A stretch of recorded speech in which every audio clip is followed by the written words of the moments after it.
Dahil nga po mga idol, hindi successful ang duo ni na Jordan Poole at Kyle Kuzma sa Washington Wizards, ay binabalaka na nga po ng kanilang team na buwagin na ang kanilang tandem. Yan naman ang ating unang storya. Nasasamahan ko na rin ang balitang ititrade nga daw po ng Golden State Warriors si Andrew Wiggins at ang inilabas na 3-team trade proposal ni DeMar DeRozan at Alex Caruso sa Los Angeles Lakers. Kaya mga idol, tara, halina't alamin natin ang buong detalye nito.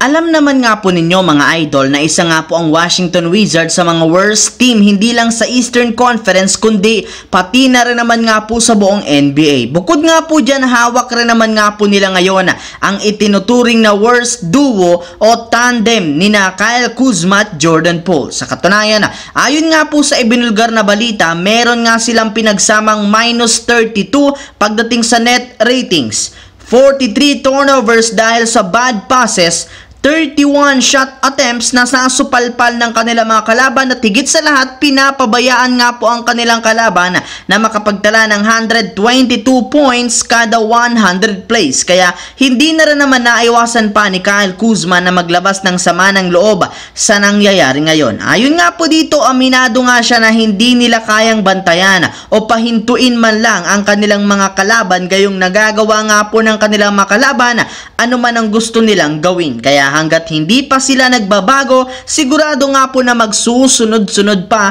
ang kanilang mga pagkatalo. Ibig sabihin, kailangan talaga ng kanilang team na buwagin ang tandem nilang dalawa ni Jordan Poole habang hindi pa huli ang lahat ngayong season. Samantala, punta naman tayo sa ating pangalawang storya sa balitang ititrade nga po ng Golden State Warriors si Andrew Wiggins. Katulad nga po mga idol ng naibalita ko pa lang sa inyo noong nakaraan, nagtamo nga po ng injury ang kanilang superstar na si Andrew Wiggins sa kanilang kamay matapos nitong suntukin ang pintuan ng kanyang kotse na siyang rason bakit hindi siya nakapaglaro kontra sa Clippers. Pero ayon nga po kay Coach Steve Kerr, hindi rin naman nga ito malala at makakabalik rin naman. Subalit base nga sa pinakahuling inilabas na balita, marami rin naman nga pong mga miyembro ng Warriors ang nagagalit na sa kanya since hindi nga maganda ang kondisyon ng kanyang katawan nito simula nang mag-umpisa ang season na siyang rason bakit bigla na lamang humina ang kanyang performance. At dahil dyan, kinukonsidera naman nga po ng kanilang front office na i-offer siya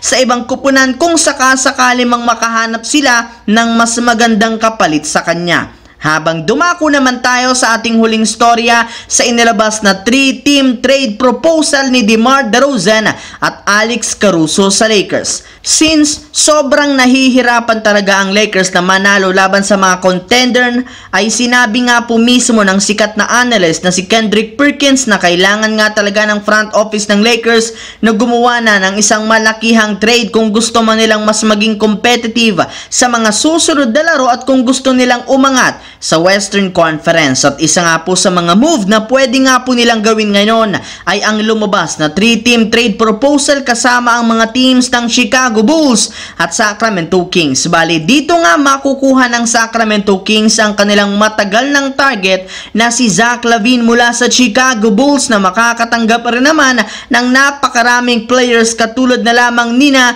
D'Angelo Russell, Jalen Hood-Schifino, Rui Hachimura, Malik Monk, Davion Mitchell, Harrison Barnes at 4 na future first round pick, habang ang Lakers naman mapupunta ang matagal na rin ang target na sina Alex Caruso at DeMar DeRozan. Pero kung kayo mga idol ang tatanungin, sang-ayon nga ba kayo sa nasabing trade proposal na ito? I-comment lamang nga po sa baba ang inyong opinion at babasahin natin lahat yan. So yun lamang mga idol ang ating bagong balita ngayon na ating pinag-usapan dito sa aking channel. Once again, this is your J-Zone TV. Huwag kalimutang mag-like at syempre mag-subscribe na rin.